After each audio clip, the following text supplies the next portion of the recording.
simple song of love to my Savior, to my Jesus.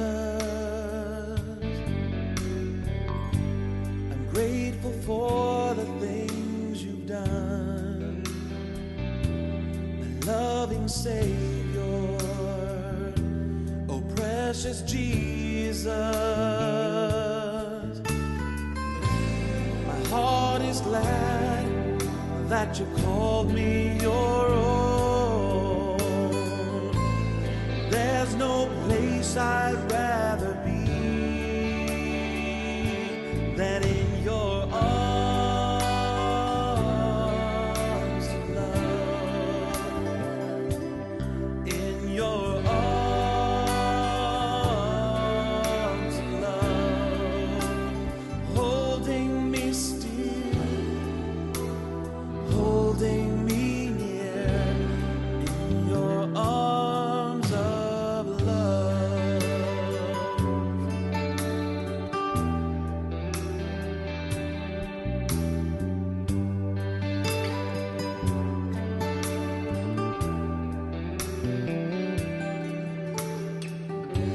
I sing a simple song of love to my Savior, to my Jesus. I'm grateful for the things you've done, my loving Savior. Queridos irmãos, amigos, boa tarde ou bom dia, conforme você estiver assistindo. Pena que vocês não estão aqui juntos, aqui na igreja, mas estamos pensando em vocês. Uma das coisas mais gratificantes de ser um cristão é de poder cultuar o nosso Deus juntamente. No momento não podemos estar corpo a corpo, que na verdade nada pode repor isso, o calor, mas podemos estar perto, sabendo que temos as nossas ferramentas digitais de hoje em dia, né? Do telefone, do videoconferência e tudo mais. Feliz Dia das Mães para as mães. Hoje é um dia especial do ano. Não está sendo como qualquer outro ano, mas lembramos de vocês, mães, que trazem o seu amor para todos os filhos, demonstrado através do trabalho, dos dias que acorda cedo, das madrugadas, dos dias que os filhos estão doentes, dos dias que os filhos têm problemas pessoais, de relacionamento. Você é mãe, você é uma pessoa que é um exemplo do amor de Deus. E nós agradecemos a Deus pelas suas vidas. E outro dia nós perguntamos aos nossos filhos o que eles gostariam de desejar no Dia das Mães, e todos eles disseram que eles desejavam que a mãe fosse feliz. E isso é verdade, né? Então, nós desejamos que tenham um feliz Dia das Mães, que o Senhor traga alegria para você. Vamos orar. Senhor Deus, nós te agradecemos por este dia que nós podemos estar com alegria no Senhor, alegria de ter as nossas mães. Que o Senhor abençoe ricamente a vida de cada mãe, dando forças, esperança no Senhor, paciência e amor. E nós, filhos, agradecemos de coração pelas mães que o Senhor tem nos dado. E hoje queremos estudar a Tua Palavra, refletir no que o Senhor traz através de Filipenses, pedindo a Tua misericórdia para que o Senhor toque no nosso coração, para ver se tem algum caminho mau, dá-nos convicção, e que pedimos que cada um possa responder com ação, de uma maneira de gratidão para o Deus vivo, Deus do amor e o Deus da misericórdia e da graça. Em nome de Jesus oramos. Amém.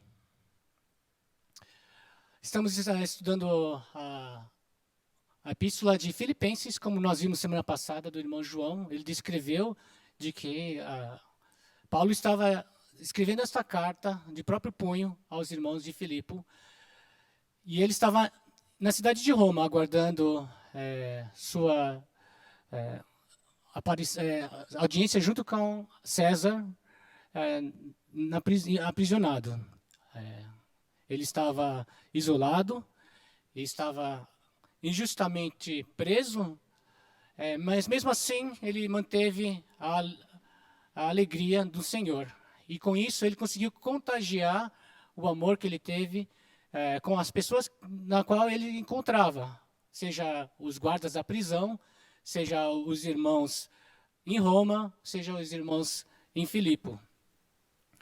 E quando você escreve uma carta, hoje em dia a gente digita no computador, né? Mas antigamente, não antigamente, ainda se pode escrever carta a próprio punho.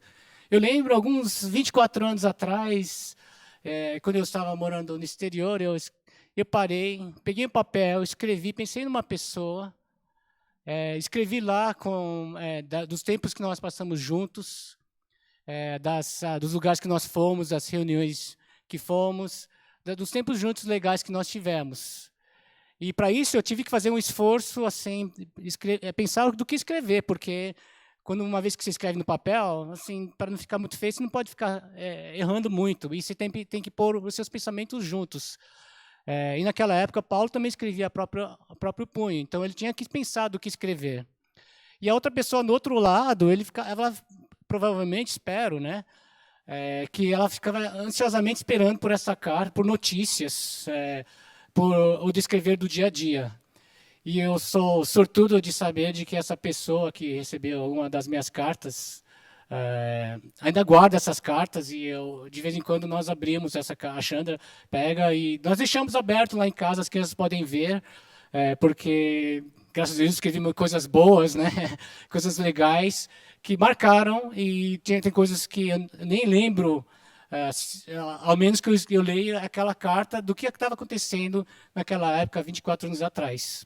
Então é com muito afeto que Paulo escreve essa carta aos irmãos de Filipe, que em Atos 16 descreve de como ele foi visitar a Macedônia, que hoje é Grécia, e ali ele foi injustamente aprisionado. Então, estando na prisão em Roma, é a segunda vez que ele é aprisionado injustamente. Os irmãos de Filipe, eles podem identificar com a experiência de Paulo, porque lá eles puderam visitar Paulo na prisão. Então, mesmo não podendo ver eles em Roma, nessa ocasião que ele escreve a carta aos Filipenses, eles podem visualizar na sua mente e lembrar da sua experiência com ele, quando ele estava junto com eles em Filipos. E estando isolado, como nós já estudamos semana passada, ele não se contentou em ficar somente falando do sofrimento dele, apesar que ele fala do sofrimento de uma maneira que traz alegria. E traz alegria quando? Quando ele pensa no que o Senhor fez e como os irmãos também agiram em amor. Então, ele descreve no capítulo 1 os desafios externos, e ele escreve com muito carinho, esperando que eles cresçam em amor, que eles possam continuar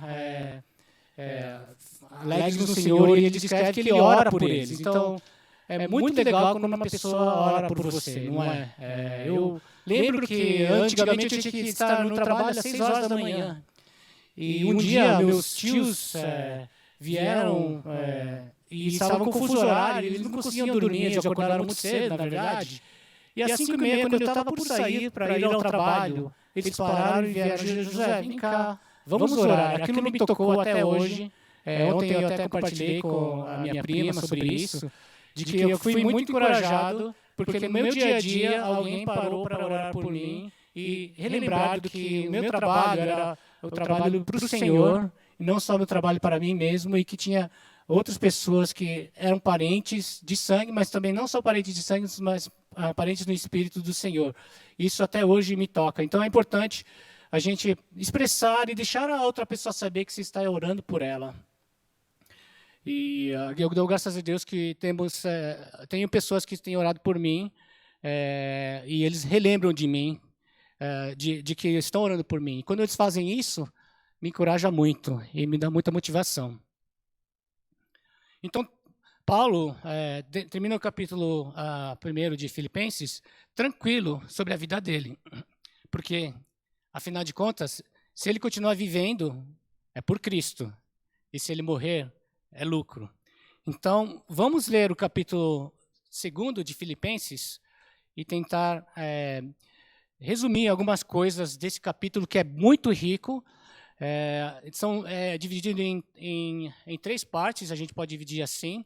Lembrando que a divisão dos capítulos da Bíblia foi só estabelecida depois de alguns séculos. No começo não tinha nenhuma divisão de capítulos dentro da Epístola de Filipenses. Então, Filipenses capítulo 2, versículo de 1 a 4, 5, descreve de alguns mandamentos. Do 5 ao 11 é a poesia sobre Jesus, no qual o livro de Filipenses centraliza. E é um dos trechos mais bonitos da Bíblia.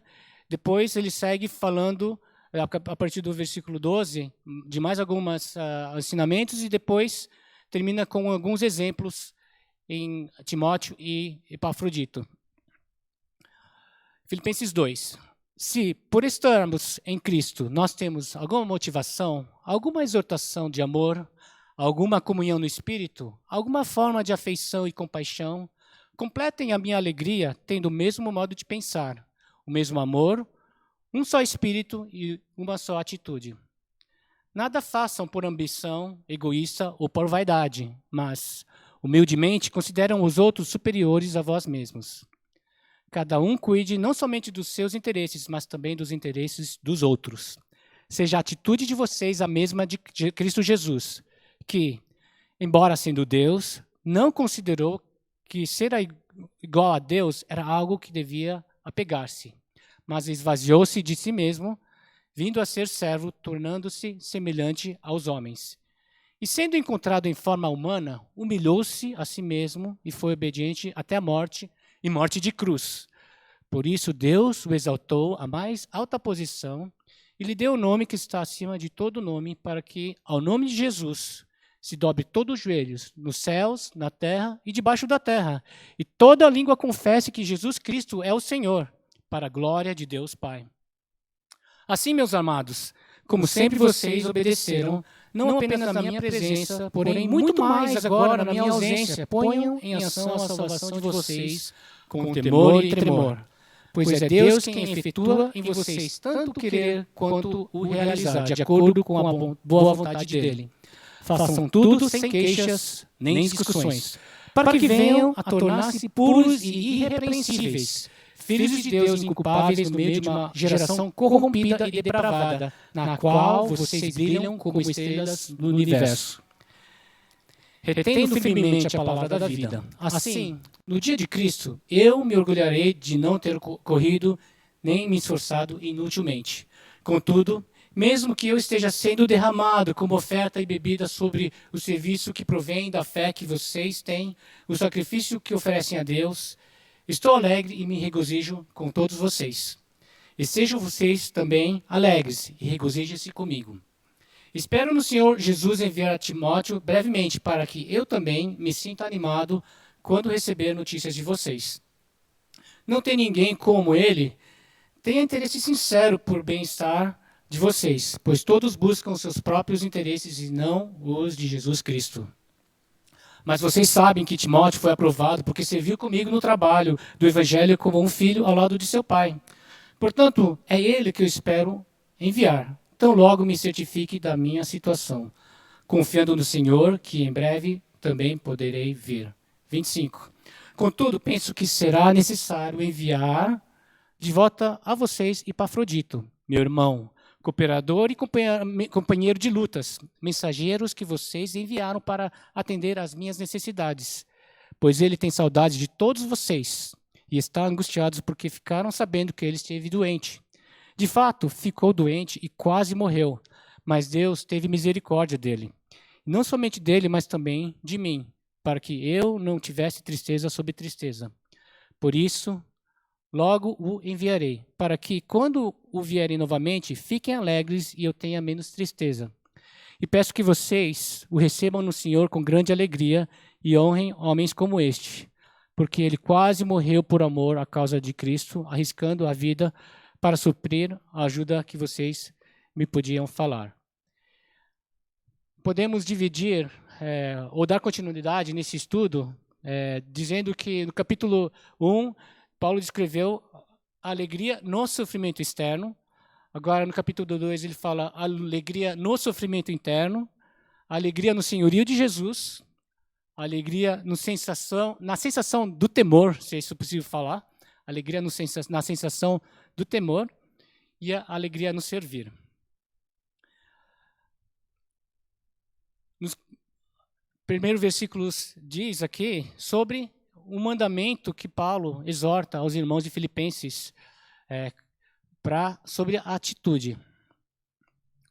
Se temos, número 1, encorajamento por estarmos unidos em Cristo, se temos exortação de amor, se temos comunhão no Espírito, se profunda afeição e compaixão, faça a minha alegria completa, tendo o mesmo pensamento, mesmo amor, mesmo Espírito, mesma atitude.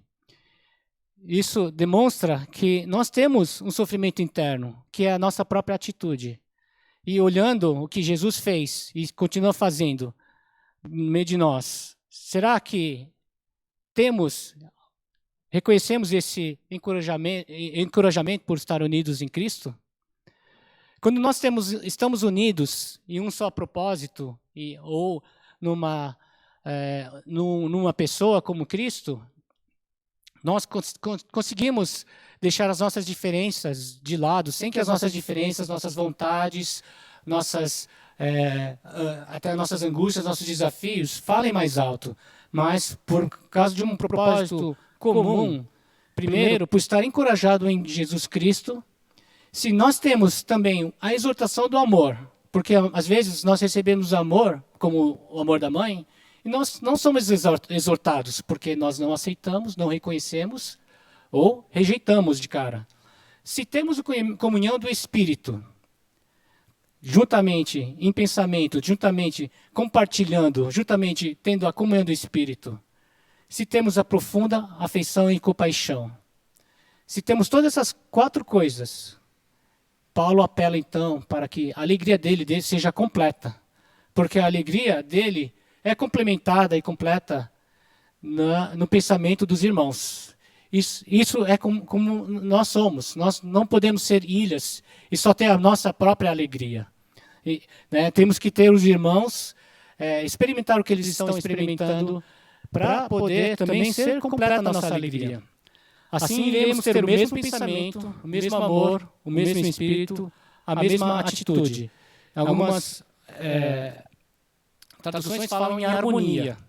Você que conhece música, por exemplo, na orquestra, cada um dos instrumentos podem fazer um som muito bonito, fazer um solo, mas quando todos os instrumentos vêm juntos e tocam juntos, é uma coisa muito mais bonita, porque às vezes o som que não parece sozinho, parece bonito, junto com o outro faz a harmonia, ele completa, ele complementa o som do outro. Então, pode ser que o violinista, se o violinista sair na hora errada, seja nas notas, no ritmo, na entonação, na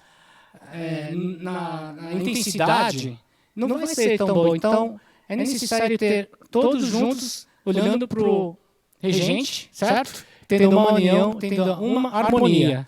Assim, pode se ouvir uma peça de música que tenha o seu enredo bem assim, interpretado. Então, para ter harmonia no corpo de Cristo, é preciso ter esse mesmo pensamento, esse mesmo amor, esse mesmo espírito, essa mesma atitude, que são esses desafios internos que nós temos. E aqui também fala sobre sem ter a própria ambição. Versículo 3 diz, não façam, nada façam por ambição egoísta ou por vaidade, mas humildemente considerem os outros superiores a vocês mesmos. Considerar o outro superior a nós mesmos é uma coisa que nós praticamente não nascemos, né? Porque a segunda palavra depois de mamãe, o que uma criança aprende, provavelmente é o eu ou mim, certo? Então, é natural que nós tenhamos esse egoísmo e vaidade. E considerar uma pessoa superior a nós mesmos necessita uma intervenção externa, espero que seja de Deus, né? Para que nós consideremos a outra pessoa superior. Em outras traduções, podem até dizer, considere a outra pessoa melhor que vocês. E o que é considerar uma outra pessoa melhor que você? É fácil a gente exemplificar se nós temos uma visita muito importante. Por exemplo, se o presidente da República viesse visitar a nossa igreja, a nossa casa, eu tenho certeza que nós arrumaríamos a casa, não deixaríamos as roupas jogadas, não deixaríamos os brinquedos fora, né? Estaríamos deixando o lugar pronto, bonito, para uma pessoa superior vir. Então, quando a gente considera outra pessoa superior, nós tomamos a ação de melhorar a nossa apresentação a essa pessoa, seja de tratamento. Então, a atitude interna nos leva à ação externa e é refletido como tal. E aqui fala para nada, né? Nada faça por ambição egoísta ou por vaidade. Então, ele está direcionando à igreja, porque talvez Paulo notou que existia egoísmo e vaidade no meio da igreja. Por isso que ele escreveu isso. Porque caso eles não tivessem esse problema, eu não acho que seria necessário escrever isso, né? Então, nós temos que refletir em nós mesmos se tem algum egoísmo, alguma vaidade que previne que tratemos o próximo como superiores. É claro que em casa, nesses dias que passamos tanto tempo em casa, eu acho que a nossa relação entre os nossos familiares é realçada, porque, afinal de contas, nunca passamos tanto tempo juntos por um período extenso de tempo, né? Então, eu oro e também espero que você, como eu, tenhamos uma reflexão da nossa atitude, dos nossos próprios familiares, porque é muito mais fácil se nós perdemos a nossa paciência, né, com alguém que a gente conhece e que sabe que não vai embora como nosso familiar, e por isso que às vezes a gente baixa a guarda e faz algumas coisas que não refletem que nós estamos considerando eles como superiores. Então, eu espero que nós estejamos trabalhando nisso nos nossos próprios lares e depois, quando a gente voltar junto como igreja, também façamos isso, né? Então, aqui, de ter a alegria no sofrimento ou no desafio interno. No próximo trecho, né, fala sobre, no versículo 4, diz: cada um cuide não somente de seus interesses, mas também dos interesses dos outros. E desemboca aqui que seja a sua atitude, seja a atitude de vocês a mesma de Cristo Jesus. Contando que, que as pessoas, lendo essa carta, experimentaram o amor de Jesus, o seu trabalho de Jesus. Então, é importante nós voltarmos a estudar a vida de Jesus o tempo todo, né? Relembrar, porque, afinal de contas, nós temos memória curta, né? E aqui começa, então, o poema lindo, né, da Bíblia, que diz: seja a atitude de vocês a mesma de Cristo Jesus, que, embora sendo Deus, não considerou que o ser igual a Deus era algo que devia apegar-se. Algumas traduções aqui no final falam que era algo de ser, que ele se sentia roubado, né? Então Jesus era Deus, é Deus, mas ele não considerou que ser igual a Deus era que ele deveria se apegar, se vangloriar. Isso é um extremo que a gente não tem ideia de como isso pode ser feito, porque afinal de contas, nós navegamos na nossa sociedade porque somos, nossos alcances, nossas vitórias, né? Nós nos gabamos ou nos identificamos com as nossas vitórias, do que temos, né? Então, Jesus, de ter uma posição assim que não é nem comparável a qualquer outra posição, de ser Deus, ele não agarrou, se apegou nesta na igualdade de Deus. Ele simplesmente renunciou isso quando ele se tornou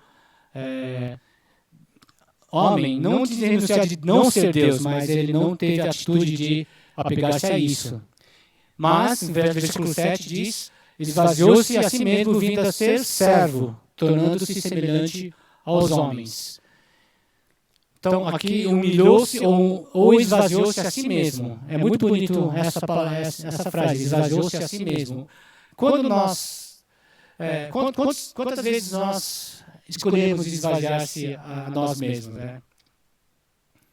É difícil a gente fazer, não contar do que nós temos, somos, mas ao pró de uma outra pessoa. Então Jesus fez isso, ele veio, se tornou vazio, vindo a ser servo.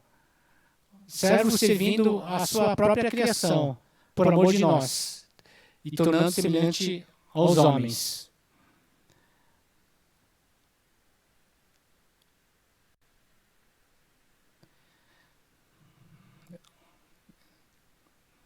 E sendo encontrado de uma forma humana, humilhou-se a si mesmo e foi obediente até a morte e morte de cruz.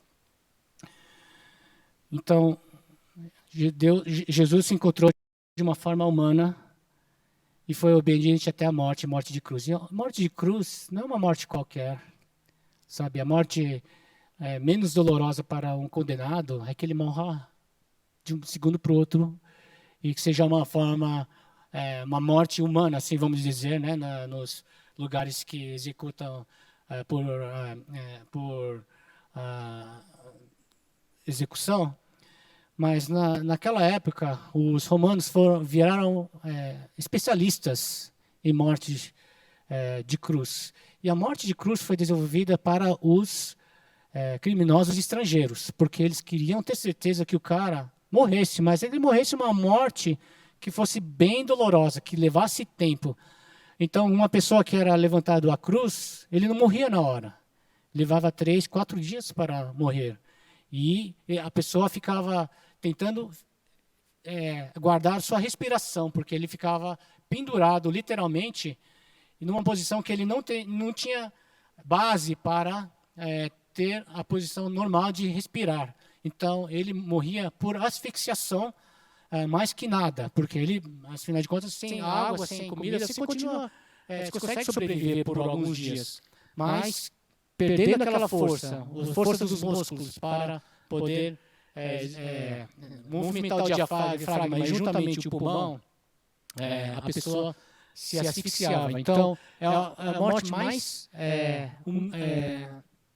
feia que existia naquela época, é a morte mais avassaladora para uma pessoa, e Jesus foi disposto a morrer na morte de cruz por causa de você e de mim.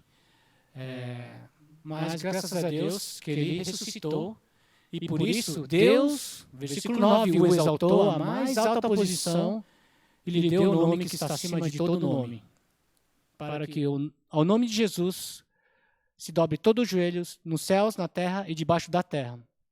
E tem um ditado que diz que tem duas coisas que todos nós não podemos evitar. Uma coisa é os impostos, e o segundo é a morte. Mas aqui na palavra de Deus disse que tem uma outra coisa que ninguém vai evitar, que é dobrar o joelho. E a toda língua confessar que Jesus Cristo é o Senhor. Então, a gente pode adicionar 3 coisas que a gente pode contar na vida, que é impostos, a morte e também dobrar os joelhos e confessar com a língua que Jesus Cristo é o Senhor. E dobrar o joelho, todo o joelho nos céus, na terra e debaixo da terra. Então, toda a criação vai estar fazendo isso. E damos glórias a Deus que nós podemos fazer isso hoje, nas nossas casas, no nosso trabalho, na igreja, né? Que nós podemos nos render e dobrar nosso joelho diante de Deus Todo-Poderoso.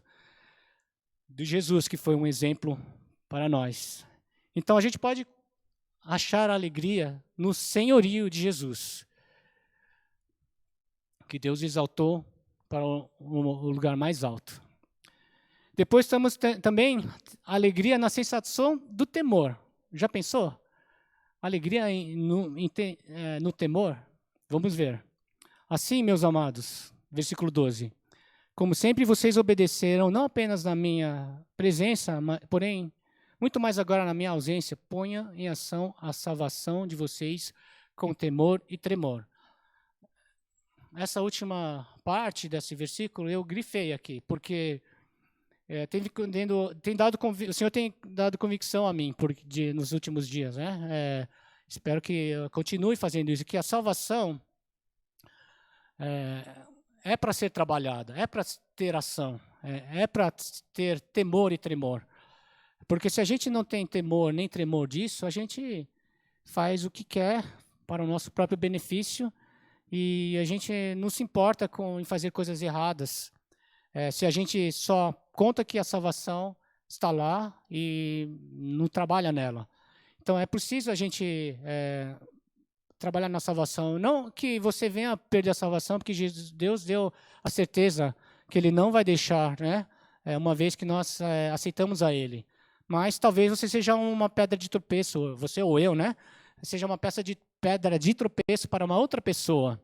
Isso não seria legal quando a gente enfrenta Deus, né? Não só enfrenta Deus quando a gente passar desta vida, mas hoje mesmo, né? A gente enfrenta Deus todos os dias, mesmo que a gente enterre nossa cabeça dentro da areia ou a gente esconde embaixo do cobertor.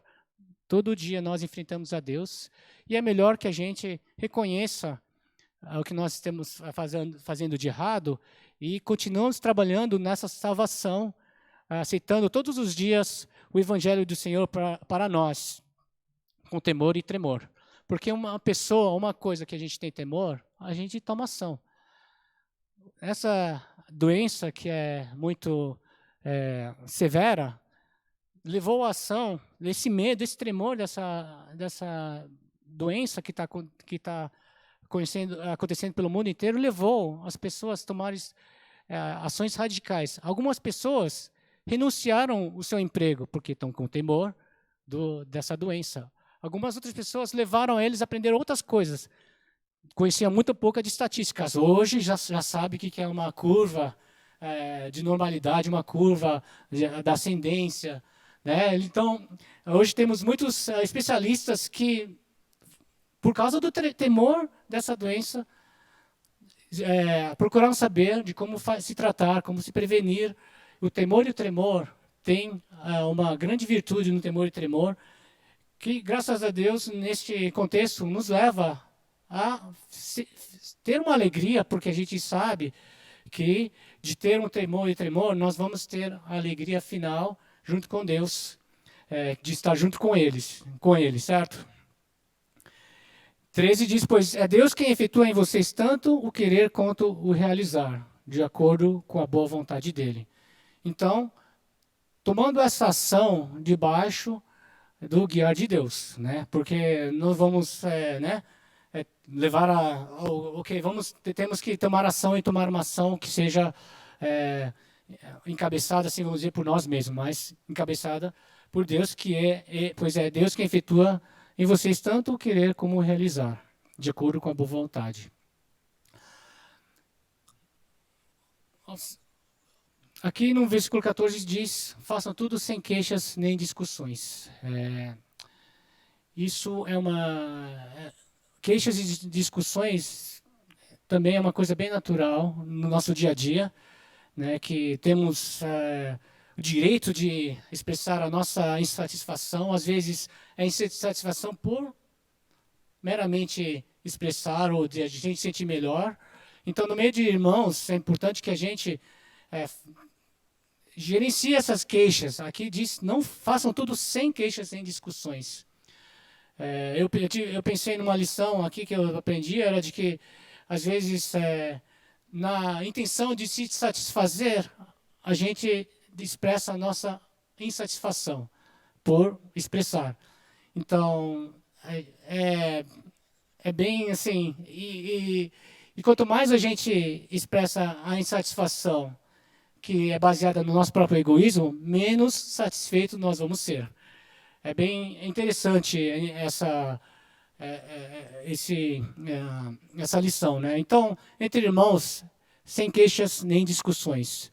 Eu acho que isso é uma coisa diferente, né, do queixar por queixar ou por queixar atacando o próximo pessoalmente, de trabalhar nos problemas, né? Então, apontando os problemas de uma maneira com amor é diferente de queixas em si. Então, não vamos confundir queixas e discussões com, vamos assim dizer, críticas construtivas, né? Então, 14. Façam tudo sem queixas nem discussões para que, 15, venham se a tornar puros e irrepreensíveis, filhos de Deus inculpáveis, no meio de uma geração corrompida e depravada, na qual vocês brilham como estrela no universo. Então, para nós sermos puros e irrepreensíveis, irmãos, nós sabemos que nenhum de nós somos perfeitos, mas temos que trabalhar para que tenhamos prevenção de cometermos coisas erradas. Deus vai nos perdoar se fizermos coisas erradas? Sim, vai. Mas é melhor que nós não pequemos do que pecar e depois pedir perdão para Deus. Então, para quê? Que nós possamos ser exemplos numa geração corrompida e depravada. E assim possamos brilhar como estrelas no universo. Queremos chegar diante de Deus sabendo que nós brilhamos, refletindo a luz dele através das nossas vidas, retendo firmemente a palavra da vida. No versículo 17 fala sobre o serviço. Contudo, né, então, a alegria no serviço, né? Jesus foi servo, então, através disso, do serviço dele, nós podemos ter alegria. E nesse próximo trecho, ele fala do serviço também de 2 outros exemplos, que é de Timóteo e de Epafrodito. Contudo, mesmo que eu esteja sendo derramado como oferta de bebida sobre o serviço, que provém da fé que vocês têm, os sacrifícios que oferecem a Deus, estou alegre e me regozijo com todos vocês. Estejam vocês também alegres e regozijem comigo. Espero no Senhor Jesus enviar Timóteo brevemente para que eu também me sinta animado quando receber notícias de vocês. Então, Timóteo era o filho na fé de Paulo. Você lembra que Paulo pegou Timóteo? Timóteo era filho do pai grego e a mãe era judia. E naquela região da Macedônia, ele pegou Timóteo e adotou ele como filho na fé. E fez, né, Timóteo aceitou que ele fosse circuncidado para que os líderes aceitassem Timóteo como colega de trabalho de Paulo. Então ele trata Timóteo com muito carinho, tanto é que ele escreve cartas a ele, né? E aqui diz com muito carinho que reconhece o serviço que Timóteo teve. Então Timóteo é um exemplo para nós.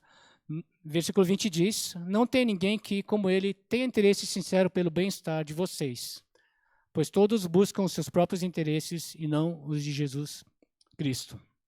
Então fala do cuidar de Timóteo para o pessoal de Filipos.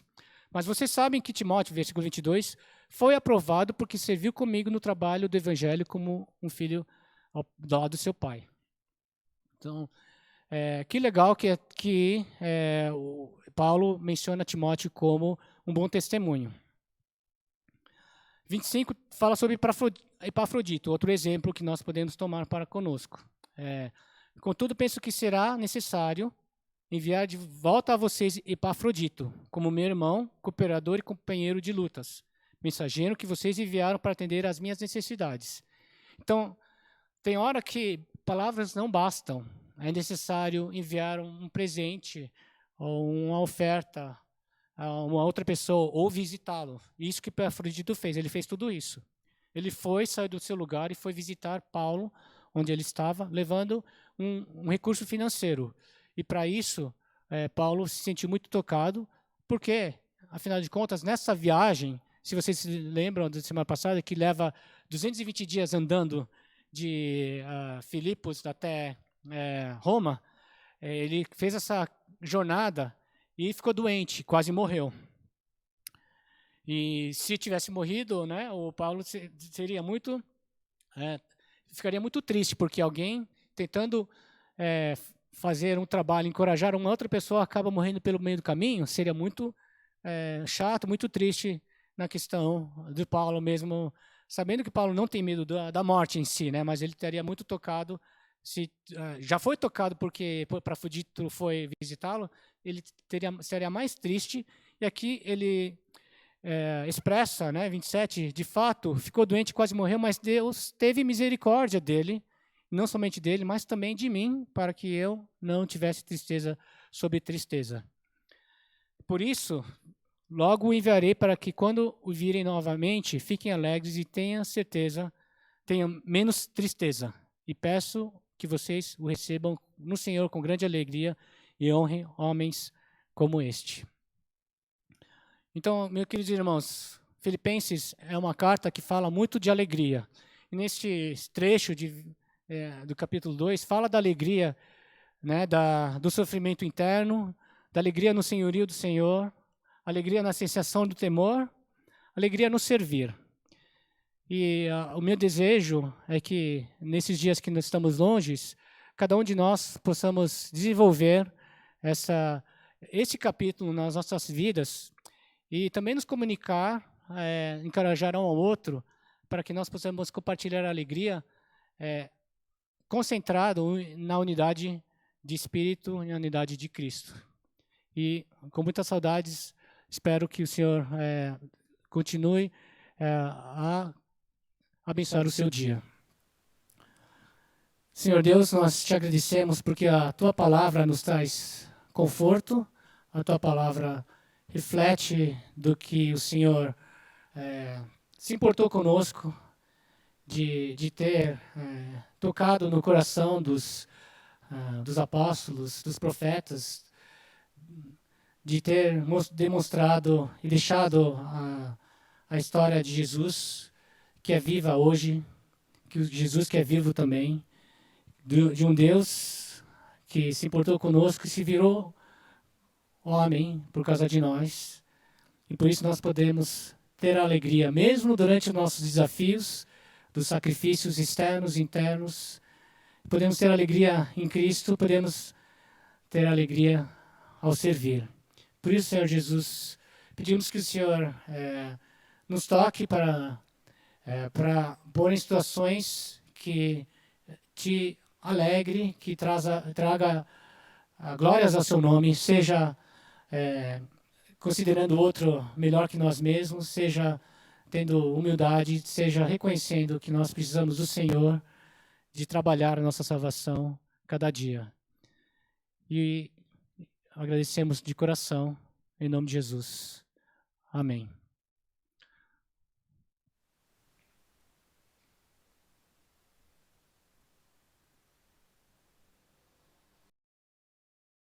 Dá uma bênção. Hoje é um dia especial, o Dia das Mães, e também, depois de tanto tempo de quarentena, diante das... Diga a Arão e aos seus filhos, assim vocês abençoarão o povo de Israel com bênção especial. Ele queria que a gente abençoasse. Abençoasse porque ele queria que afirmasse, que só ouvisse a bênção do Senhor sobre cada um de vocês. Então, por isso que hoje eu queria abençoar. Eu queria que vocês recebessem essa bênção. Bênção que é o Senhor que dá para cada um de vocês. Que o Senhor te abençoe e te guarde. O que o Senhor faça resplandecer seu rosto sobre ti, te conceda graça. O Senhor volte para ti o seu rosto e te dê paz. Te dê a sua graça, de agora para sempre. Amém e amém. Que Deus abençoe vocês.